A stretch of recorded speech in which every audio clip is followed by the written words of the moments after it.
Okay, so I've had some questions and interest in showing how to approach process, and that's what I'm going to try to do today. The main thing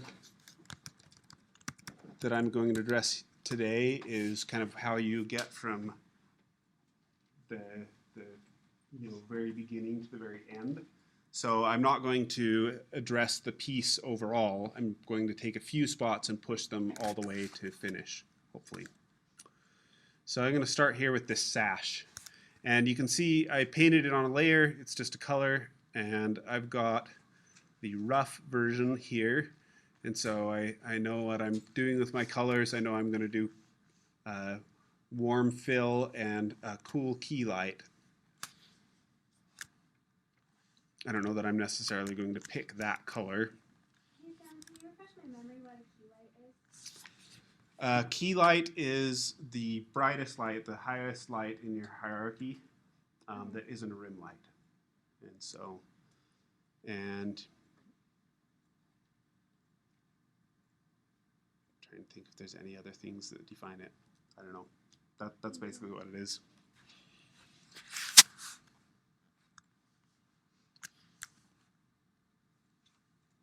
So the first thing I'm going to try to do here is map out where the shadows are, both the cast shadows and the form shadows. So I've got this cool fill that's coming in from the sides and above.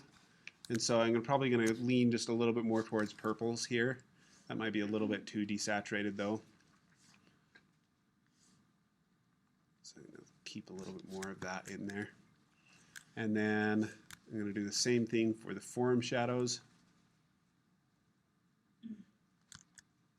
And I'm going to try to use a process today that's more blend focused. So blending is going to be a big thing in the way that I do things.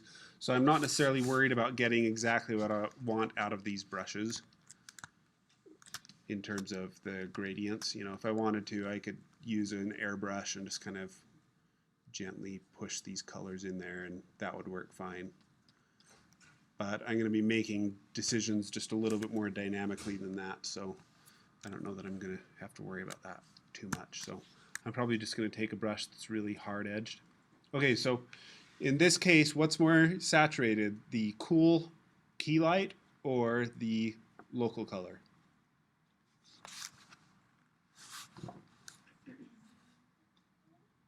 Is your key light this side filtering through the water? Yeah, so it's a little bit cooler than the bounce lights, but yeah, so I heard someone say the sash is going to be the strongest thing.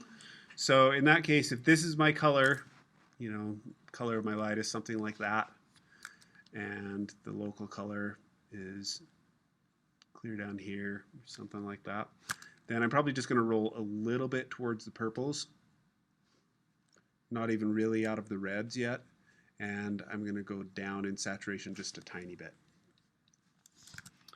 In fact, I might have gone down too far. I'm going to pull just a little bit of saturation out just to get the feeling that I'm overexposing the light.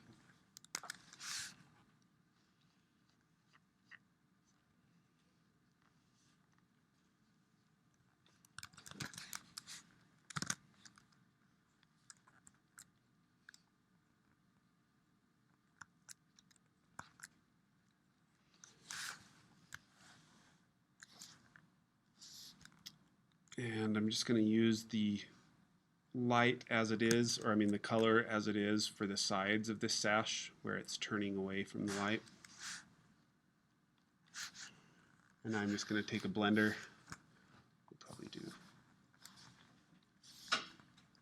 something like this, and just blend those colors just a little bit. So you can see I've got cast shadows on these that are fairly hard edged, and I'm probably going to soften most of those in the end because I do want this to feel like sunlight, but I want it to feel like sunlight that's being kind of scattered and spread out by the water. And so I'm going to keep the shadows a little bit harder here, but just soften them a little bit down here. And I'm probably going to do that across the character. Didn't name these, unfortunately, so I don't know what these things are. Oh, there we go.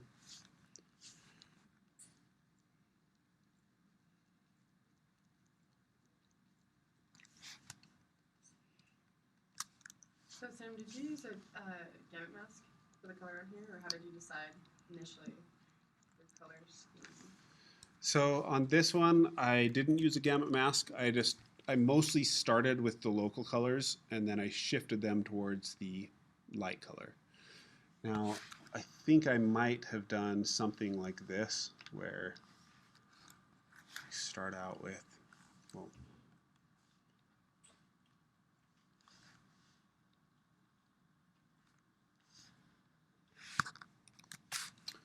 where you start out with local colors that are a little bit darker. And this is a little bit like the underlighting method, which I was talking to you, Ben, about that.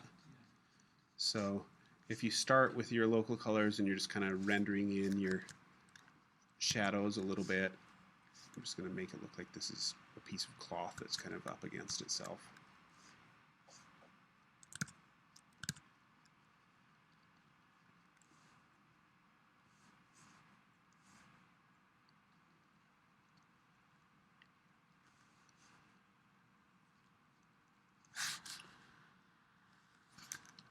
Then, if I wanted to put in a cooler light on top of that, I'm going to take a bright blue, really bright and, not very blue necessarily.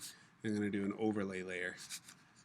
And this is not going to do much for the reds, but it'll do nice things for the other colors.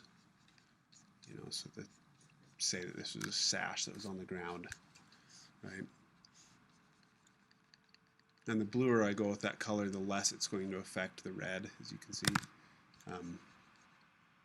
So I don't know, I'm probably just going to stick with the brighter version of it. Anyway, so what this does that's nice is, you can get, for example, if we're painting a couple of different colors under here,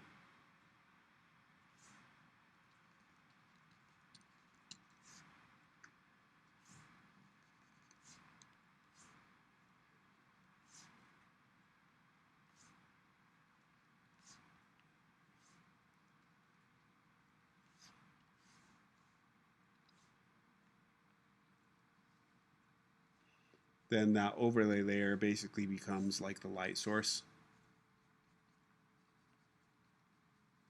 And it's not perfect, but it'll give me something that's kind of approximate. One of the areas that it's not perfect is on this red, and so I'm just going to have to select that color and do something with it myself to get it look like the red is under the light that I want it to. Right? So that's kind of like the underlighting layer, or underlighting method, and I don't think that I used that for this. It's possible that I did for parts though.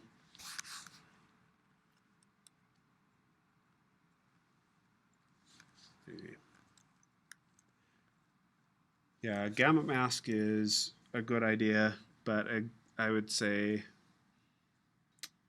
make sure that you are thinking in terms of the palette, the local color palette, more than the image palette.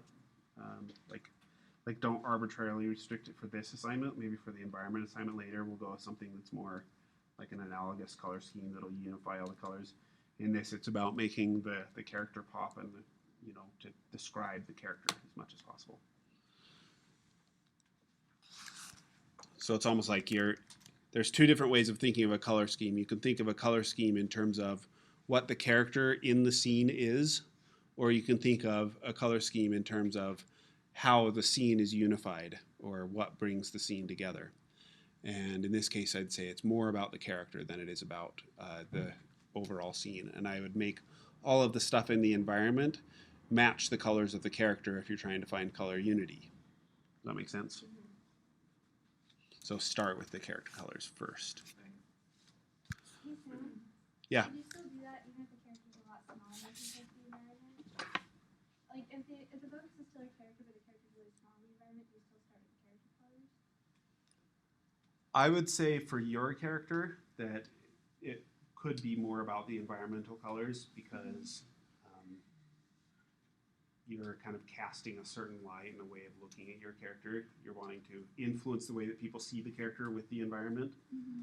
And I think for other people, I mean, because you're dealing with like an SS officer, or you know, someone who looks like an SS officer, and the reaction is going to be so strong, you have to use every tool to work back against that, right? But for most people, I'd say, yeah, the rule is more about the character in this case. But as far as like a portfolio piece goes, is it better to usually have the character be larger on that page? It depends on how how much control you have over how clients are going to see it, or art directors are going to see it. If they're going to be seeing it on a web page, you know, make sure that it's full page when it's seen on the web page if the character is small in the scene. Because otherwise they're going to miss all the details and subtleties in the expression and stuff like that. If you're actually handing in a portfolio, then you know exactly what the size and format is. So I designed this scene so that it would look good even small, right? That's how I planned it, so that I could put it up on a web page and people would see thumbnails of it and want to look at it, right?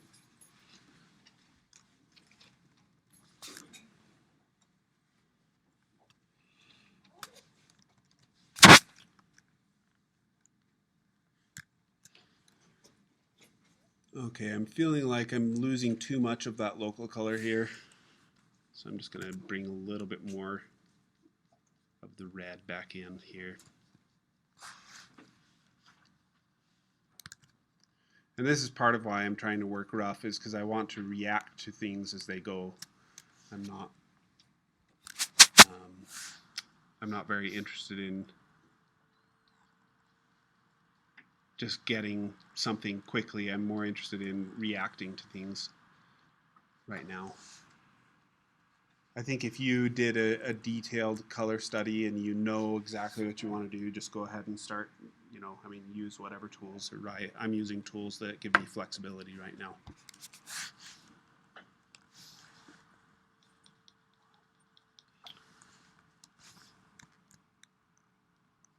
Which we talked a little bit about the flexibility usability trade-off, didn't we? Does anybody remember that? Nobody remembers that? So the flexibility usability trade-off is that something can be perfectly flexible or perfectly usable, like when you sit down and you want to use your television remote, how long do you have to search for the buttons, right? If it's a really simple remote and the controls are very simple, then it's very quick. You know exactly where your fingers need to go and everything, right? You know exactly where the mute button is if there's just a channel button and a mute button. But if you have one of these giant all-purpose remotes that have a million buttons on it, the time that you have to search to find that thing is going to be a lot longer. And so the remote with more buttons is more flexible, though. It can do a lot more functions. And you can't have both things in, you can have a hybrid of the two, which is making sacrifices on both sides, or you can have one or the other, but you can't have both, if that makes sense. There's always a trade-off. And so I'm making a decision with these tools that I need flexibility. And the problem is that every single time that I want to, blend something, I've got to go over here, change my blender and work with that. And I've sometimes got to toss in the mid-tones to make sure that the colors are doing exactly what I want them to, and then blending them again. So this is not a very usable process. It's not quick. It's not efficient, I guess. So, but I'm okay with making that sacrifice because I want ultimate flexibility right now. Which tool are you switching to there? Like from the brush, which one are you switching to? I'm switching between just like a smudge tool. Have I talked about smudge tools? Well, no, I mean you keep Which smudge switching tool out are you from the switching brush to? tool. You're going into the menu and switching out to another Yeah, the brush other tool. one. Like which one are you going to? Okay, so Like, this another is tool, This one is a mixer brush tool. And so I'm liking this one because it adds just a little bit of texture, kind of painterly texture in what I'm doing. And other times I'm switching to the Smudge Tool, which I've got down here, which gives me a much smoother blend. And so I'm just kind of alternating between those depending on what I want. And then for the brush itself, I'm just using something, it's kind of like a hard bristle brush that does that. Does that answer your question? So does that have to do with when you go over to the actual, like the other toolbar and you're like clicking down on the brush and using one of the other things in that little sub menu there? Yeah, he just has them all up in his presets. You should click Yeah, so I have Going between, okay. I have tool presets. I've got a lot of stuff saved here. Yeah. But I can, since the tools kind of remember what I was last using, I can just click over here to get to my brush and click over here to get to my smudge tool. Actually at work, because I'm using a Cintiq, I've put this over here. You know, here there's not much hand movement, but on my Cintiq, I'm just basically going to the same place all the time. Yeah. So, which I should probably just do that at home also, but can't really see it over there right now. Just look at my screen instead. It's weird though. Lost my cursor. There it is.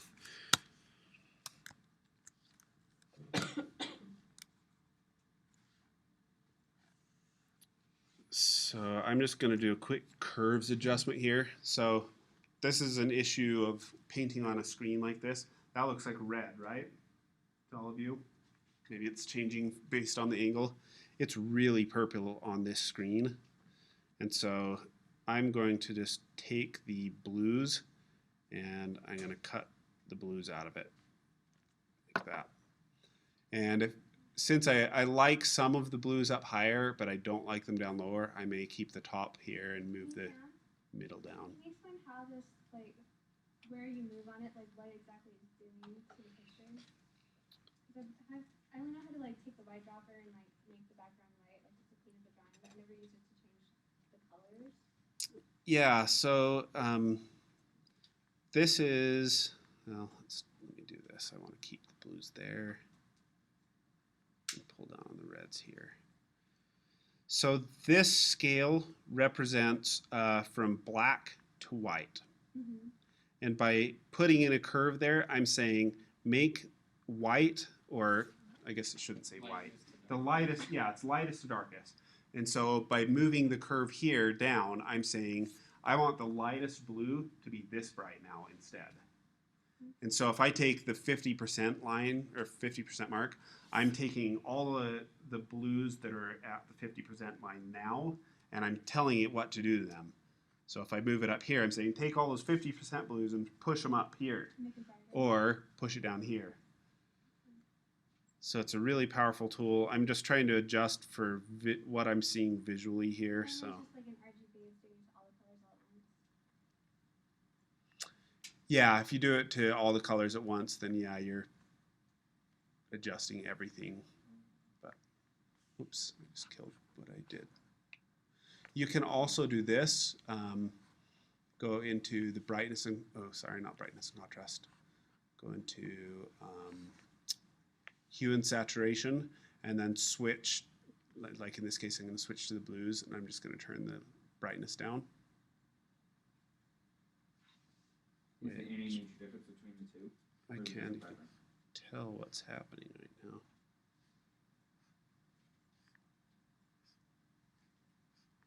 Huh. That's weird. Well, I'm trying to adjust the sash. That's the thing. It looks really purple on this screen, and I'm trying to adjust that. And it should, when I go to this and select the blues,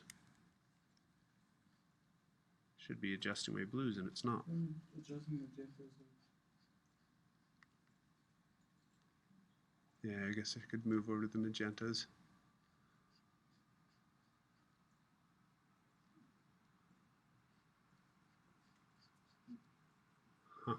Does it work on everyone? Just like we do everything?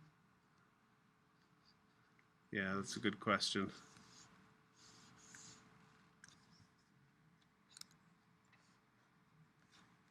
So this has worked every single time that I've tried to use it. everywhere else, and it's just not working right now. So yeah, that's working, and you can see it's just touching the blues. It's not touching any of these other colors. It's isolating that and shifting saturation and stuff like that.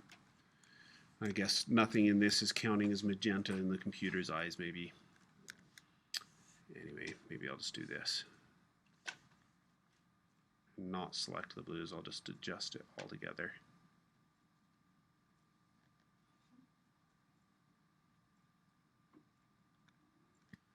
Okay, that looks better on my screen.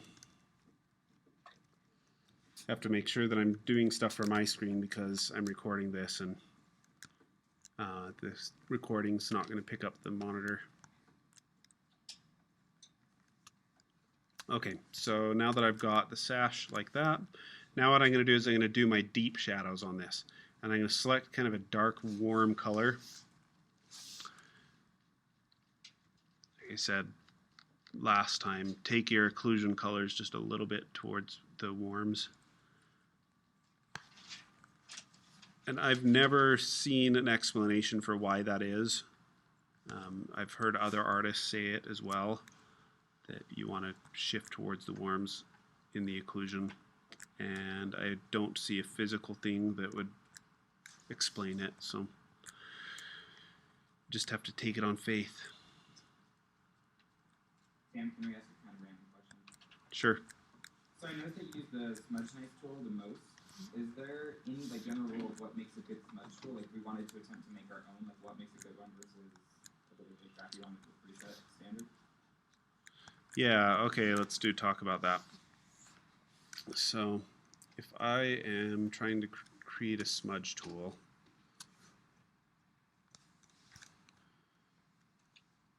so let's just pick a random brush tip here. We'll say this. So you can see the smudge tool at full strength here. It's actually not bad. This brush is doing okay, considering. Part of that is because of the settings that I have set in here. So see what happens when I turn it off. It's really ugly, right? Yeah. So what you want to do is, first of all, add in some spacing. Now the spacing isn't going to do much at first, but as soon as you turn on just a little bit of scattering, and you don't need much scattering, even just a little bit will do it. You can see it totally changes the behavior of it just by adding in that little bit of scattering. And the more scattering there is, the stronger the effect is. Keep that pretty low. You can also, in shape dynamics, do a flip X and flip Y jitter. So let's see what happens when we do that instead. It doesn't seem to affect things that much, so maybe this is...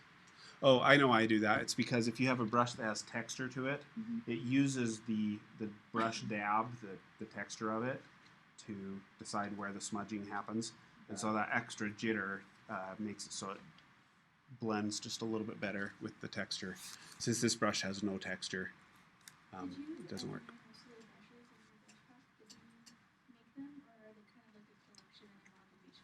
Both. So I made a lot of them. A lot of them are just taking other brushes and then adjusting them so that they work the way that I want them to. So the other thing you can do, in addition to scattering, is, and usually, so if you do scattering, if you turn off both axes, then it's going to be just a little bit less, I don't know, it's like more aggressive for some reason when you turn on both axes. So just depending on what you want. I am actually liking the look of this one with both axes off. So now I'm just going to change this to pen tilt so that it adjusts according to which way I'm tilting my pen. Did you set that to pin tilt pretty often for the brushes? I've been getting used to it that way because, you know, then I can kind of pull my wrist around to get different directions instead of having it go which direction I'm painting. But I need to ask about that. Do you have one of the fancy pins? I tried them, and the two that I ordered and then sent back had sensitivity issues. Like when I touched down, I'd get a little blob of ink before it went to the pressure that I wanted it to. And that's, I mean, you can't paint like that. So it's possible that I got a bad batch, but I didn't like it. Okay. It's really annoying. So you don't have that extra access. Yeah, it was cool when I had it. It's really awesome to just be able to rotate your pen, but it's unusable if the pressure sensitivity is screwed up. So then the other thing that you're going to want to consider is either you can adjust the strength here. So if I turn that strength way down, it's going to be like a really soft thing. And if I turn it way up, it's going to really screw things up, right? Usually about a 50% is pretty good for a blend tool. But what you could do if you wanted is turn that up to 100% and then go into transfer and make your strength jitter be according to the pen pressure. And then if I'm pressing lightly, it's very soft. And if I push hard, then it just yanks those colors along, right?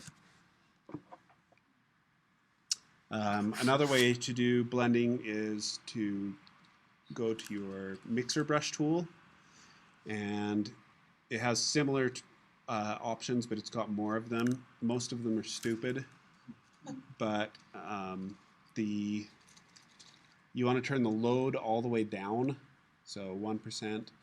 And I generally think wet is better than mix, but I don't know, you can find different ways of making the brush work.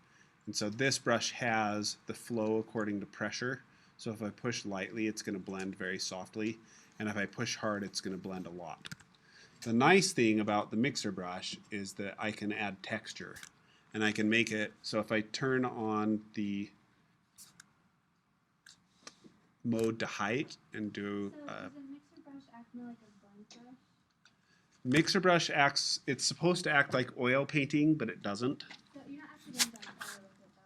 What's up? Are you laying down color with it? You can. So that's what the load is. If I turn the load all the way up and the wetness down a bit.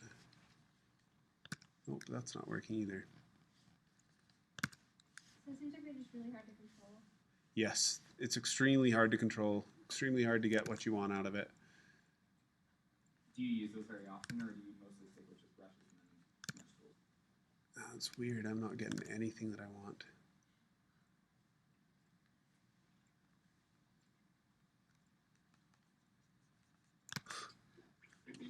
Yeah, that thing's worthless. It's a great, it really is a great blending tool though.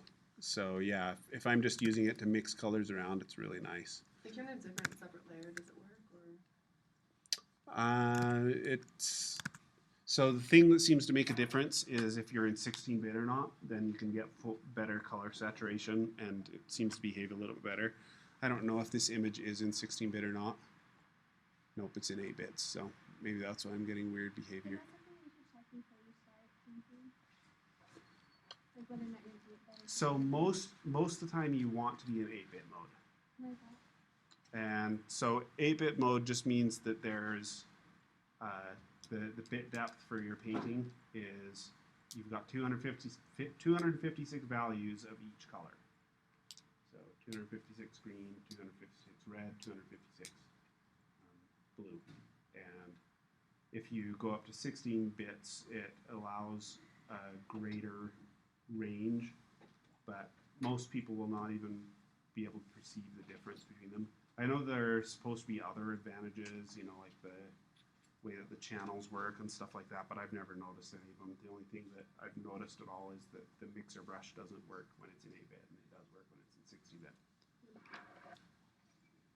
Maybe they have extra data on the mixer brush that is in the 16-bit pixels and allows it to be mixed around or something. But anyway, so yeah, I'd use that mostly as just a mixing tool, and I have a few things that are great tools that give me blending but with texture for that.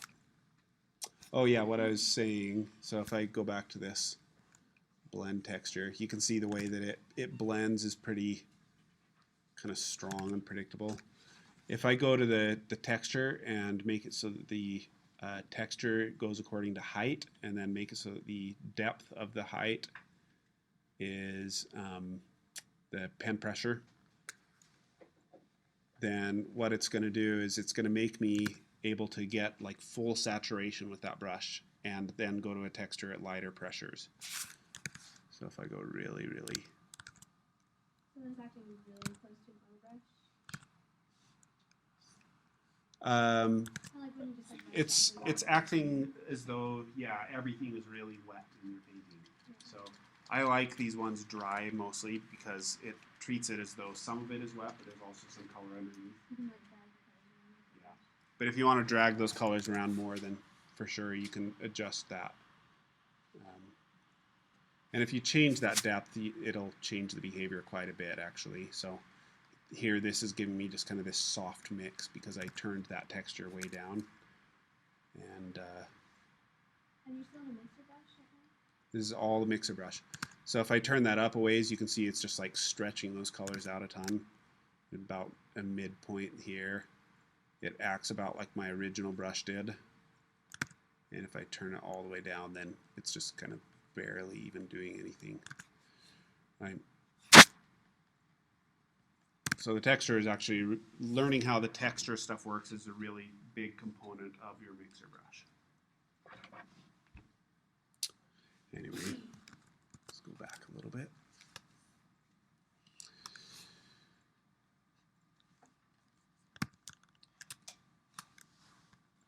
And this is still really, really magenta on my screen. But I'll just make the finer adjustments on it later. So the main thing that I'm going to want at this point is I want the colors to be warm and red. Oh, I better plug in. When the shadows get deeper. And I'm going to make it so that wherever we're getting a fill light from the sides, it's kind of this cooler color. And wherever we're getting either subsurface scattering or where we're getting bounce light, it gets warmer. And I realize you can't see most of this up on the screen, but I'm going to take a warmer color here and just put it right here on this side of this wrinkle. And up there, it looks like exactly the same color, which is unfortunate, but.